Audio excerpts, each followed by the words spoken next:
Hello StarCraft fans, this is Falcon Paladin coming to you with yet another daily Legacy of the Void upload. This is a game between PrimalMoon and EverZTelecoM on Prion Terraces.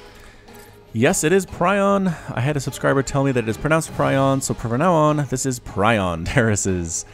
In the top left of Prion Terraces, it is the red Protoss player PrimalMoon. And in the bottom right of Prion Terraces, we have the blue Zerg player, EverZTelecoM from the Ever clan. So PvZ on Prion Terraces. I have had some people mention recently that there are a lot of ZVPs on my channel. I think that's just because most of my dedicated people who send in replays are Protoss or Zerg. I still have yet to find a Terran player who's willing to send me their stuff at the GM level or higher. Pro Terran players don't respond to me on Twitter.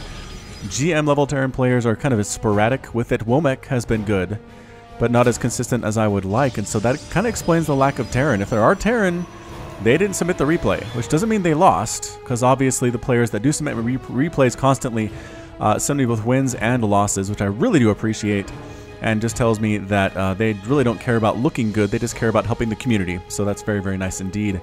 Early hatch coming up here from Telecom, and before we get started, I just want to say I will be casting with the Gauntlet StarCraft 2 tournament series here in the near future, December 5th and December 12th. Those are both Saturdays. At, let's see, what time? About 2 o'clock Eastern time.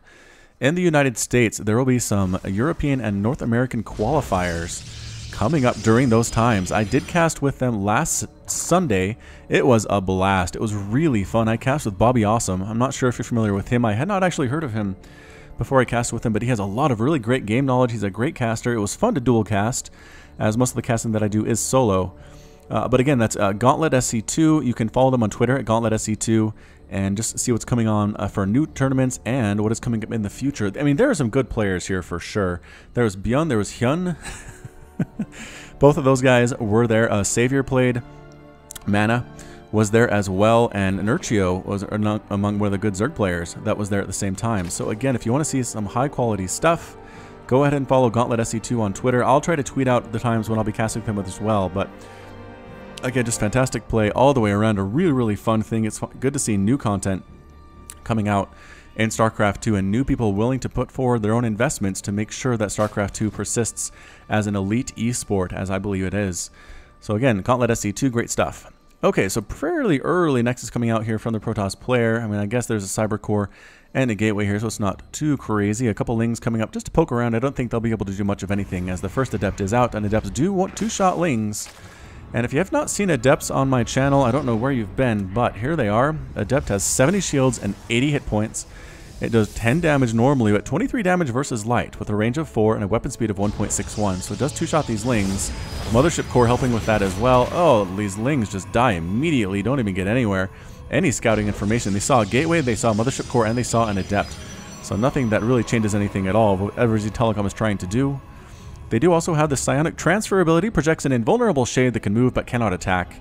After 7 seconds, the Adept teleports to the Shade's location, so we'll probably see that here as long as PrimalMoon decides to move out with these Adepts.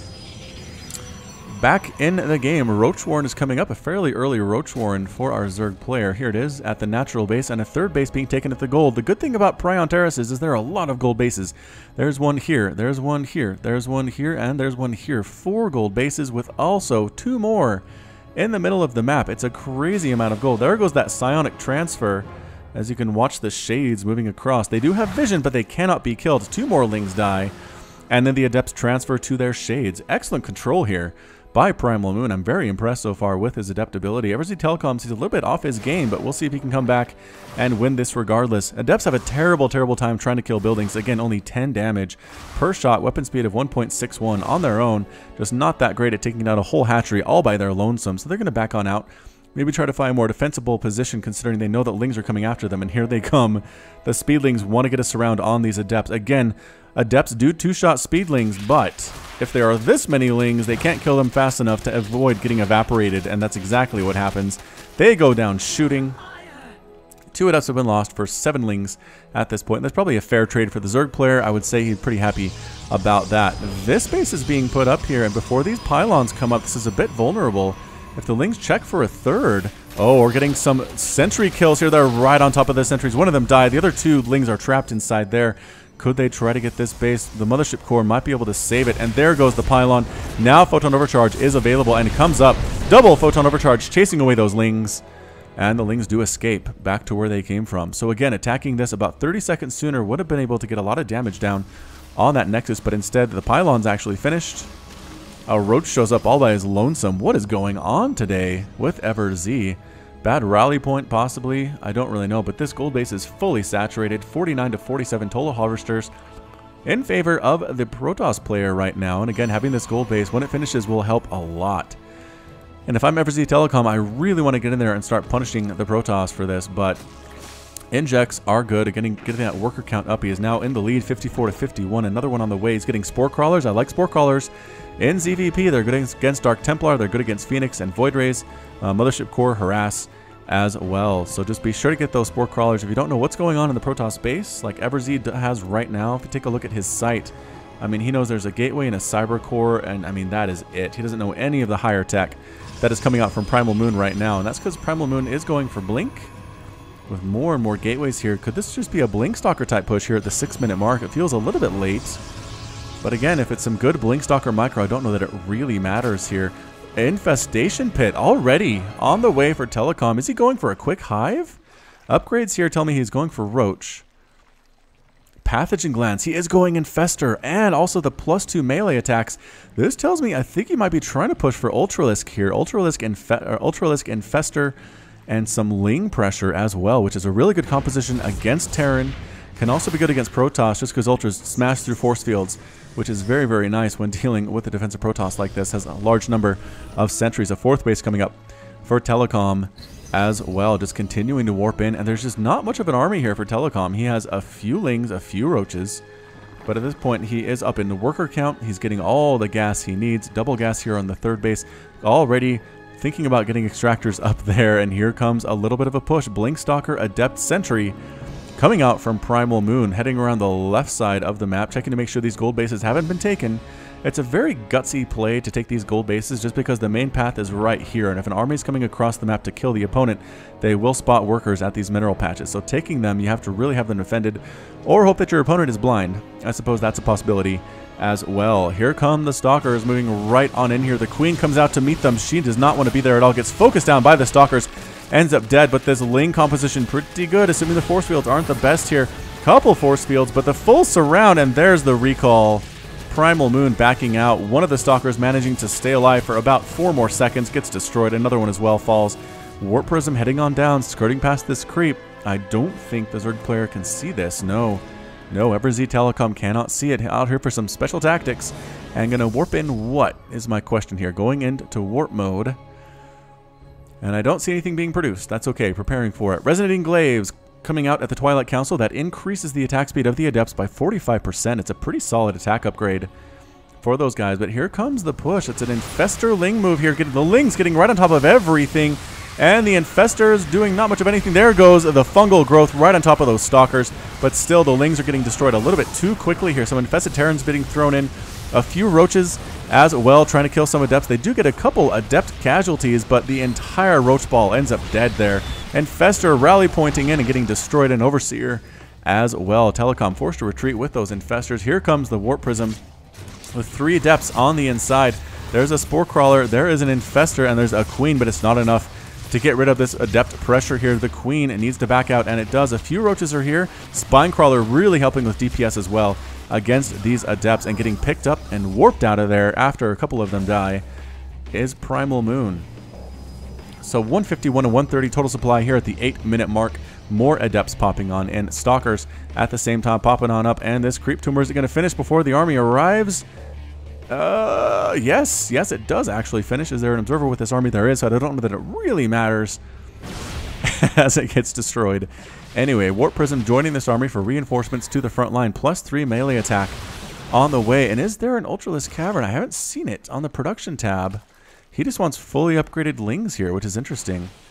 All right, here comes the big attack here. Lings wrapping around on in. Fungal growth going down on pretty much everything. Ravagers as well, trying to kill stuff. A pretty good concave from the Zerg player, but I think the army's a little bit bigger for PrimalMoon. The Infested Terrans pop out. That's the key for Telecom in that defense. PrimalMoon backing on out, and then standing in once again Warp Prism continuing to warp in Zealots on these front lines. More Infested Terrans popping on in, getting rid of that Warp Prism, and again pushing the army back, blinking away the Observer, running for its life. Nothing really can shoot up here except for the Infested Terrans. They are very, very slow, 1.31 move speed. And the Observer does manage to get on home. So again, these pushes for PrimalMoon have not been very successful. They've killed a lot of stuff, I would say. Looking at the resources lost tab here, Zerg has lost 4,500 minerals, 700 gas, but Protoss has lost 6,000 minerals and 2,000 gas. I am surprised by that number. I didn't think the Protoss player had lost that much, but apparently he has. Taking a 4th base of his own here. Good job, PrimalMoon. And here comes another push from EverZTelecoM with all these lings that are just about +3/+3 complete. I guess not quite there yet. Adrenal glands on the way. Increases the attack speed of the Zerglings by 40%. And there's the Ultralisk Cavern a little bit later than I would have expected. Telecom is fully maxed out here at this point with 71 workers. And here come the Lings. They want to get in and get a full surround on these units. The Roaches as well, the Ravagers. And Disruptor shots getting a Purification Nova on top of a bunch of those Ravagers. But the army for PrimalMoon is slowly being whittled down here. Corrosive Biles going down, landing on pretty much nothing there, but that's A-okay. Roaches at the front line with their +2 armor upgrades are a lot more tanky than you would expect. Purification Nova coming in again, killing a lot of Roaches and Infested Terrans here. But again, back to the wall is PrimalMoon. Another Purification Nova killing a single Ravager, not the most cost-effective one I've ever seen, and that's it. PrimalMoon calls the GG, is defeated, and EverZTelecoM is victorious. I'm kind of surprised by that ending, to be entirely honest. I felt like PrimalMoon had pushed that away. His Disruptors had 5 and 7 kills each. He had some cannons, he had some Stalkers. He was down 79 to 149 supply, 20 Lings were on the way, as well as those upgrades. I suppose PrimalMoon recognized that Telecom had the ability to remax his army. He kept all his Infestors, which is nice. And in the end, that was just going to be too much. So PrimalMoon did tap out there with the GG. Good manner to the very end. Let's take a look at resources lost again here. Protoss, 10,000 minerals, 3,700 gas. Woo! Zerg only lost 8,000 minerals and 1,600 gas. So just fantastically excellent play here by Telecom. Did not lose a single drone that entire game. Very surprising indeed. APM about 200 for both players. So definitely high level play here. And that was it for our ZVP. So thanks again for watching. This has been Falcon Paladin with yet another daily Legacy of the Void upload. Hit that like button, hit that subscribe if you like what you saw and what you heard today. You can also catch me on Twitch, Twitter, and Facebook, all at /Falcon Paladin. And until next time, as always, you take care of yourself.